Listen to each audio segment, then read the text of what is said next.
ದೀಪಾವಳಿ ಕೇವಲ ಒಂದು ದಿನ ಆಚರಿಸುವಂಥ ಹಬ್ಬ ಅಲ್ಲ. ಧನ್ತೆರಸ್, ನರಕ ಚತುರ್ದಶಿ, ದೀಪಾವಳಿ, ಗೋವರ್ಧನ ಪೂಜಾ, ಬಲಿಪಾಡ್ಯಮಿ, ಭಾಯ್ದೂಜ್ ಹೀಗೆ 5 ದಿನಗಳ ಕಾಲ ಆಚರಿಸುವಂಥ ಹಬ್ಬ. ದೀಪಾವಳಿಯ 4ನೇ ದಿನವೇ ಗೋವರ್ಧನ ಪೂಜಾ.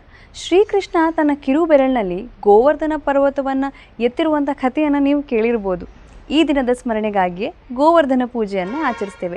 ಈ ದಿನ ವಿಶೇಷವಾಗಿ ಅನ್ನಕೂಟವನ್ನು ತಯಾರಿಸ್ತಾರೆ. ಅನ್ನಕೂಟ ಅಂದರೆ ಆಹಾರದ ಪರ್ವತ. ವಿವಿಧ ರೀತಿಯ ಅಡುಗೆಗಳನ್ನು ತಯಾರಿಸಿ ದವಸ ಧಾನ್ಯಗಳನ್ನೆಲ್ಲ ಪರ್ವತಾಕಾರದಲ್ಲಿ ದೇವರಿಗೆ ಅರ್ಪಿಸುವಂಥದ್ದು. ಇದು ಒಂದು ರೀತಿಯಲ್ಲಿ ಒಳ್ಳೆಯ ಫಸಲನ್ನು ನೀಡಿದ್ದಕ್ಕಾಗಿ, ನಮಗೆ ಆಹಾರವನ್ನು ನೀಡಿದ್ದಕ್ಕಾಗಿ ಪ್ರಕೃತಿಗೆ ಕೃತಜ್ಞತೆಯನ್ನು ತೋರೋದು. ಇನ್ನು ಈ ದಿನ ಗೋಪೂಜೆಯನ್ನು ಮಾಡ್ತಾರೆ. ಶ್ರೀಕೃಷ್ಣನಿಗೆ ಗೋವುಗಳಂತ ಹೇಳಿದರೆ ತುಂಬ ಇಷ್ಟ. ಆದ್ದರಿಂದ ಆತನನ್ನು ಗೋಪಾಲ ಅಂತ ಹೇಳಿ ಕೂಡ ಕರೀತಾರೆ. ಇನ್ನು ಗೋವಿನ ಉತ್ಪನ್ನಗಳಾದಂಥ ಹಾಲು, ತುಪ್ಪ, ಬೆಣ್ಣೆ, ಗೋಮೂತ್ರ ಇವೆಲ್ಲವೂ ಕೂಡ ಆಯುರ್ವೇದದಲ್ಲಿ ಔಷಧ ಅಂತ ಹೇಳಿ ಕರೆಸ್ಕೊಳ್ತದೆ. ಇನ್ನು ನಮಗೆ ಹಾಲನ್ನು ನೀಡುವಂಥ ಗೋಮಾತೆ ಕೃಷಿಯಲ್ಲಿ ಕೂಡ ಸಹಾಯವನ್ನು ಮಾಡ್ತಾಳೆ. ಆದ್ದರಿಂದ ಆಕೆಗೆ ಕೃತಜ್ಞತೆಯನ್ನು ಸಲ್ಲಿಸಲಿಕ್ಕೆ ಈ ದಿನ ಗೋಪೂಜೆಯನ್ನು ಕೂಡ ಮಾಡ್ತೇವೆ. ಎಲ್ಲರಿಗೂ ಗೋವರ್ಧನ ಪೂಜೆಯ ಶುಭಾಶಯಗಳು.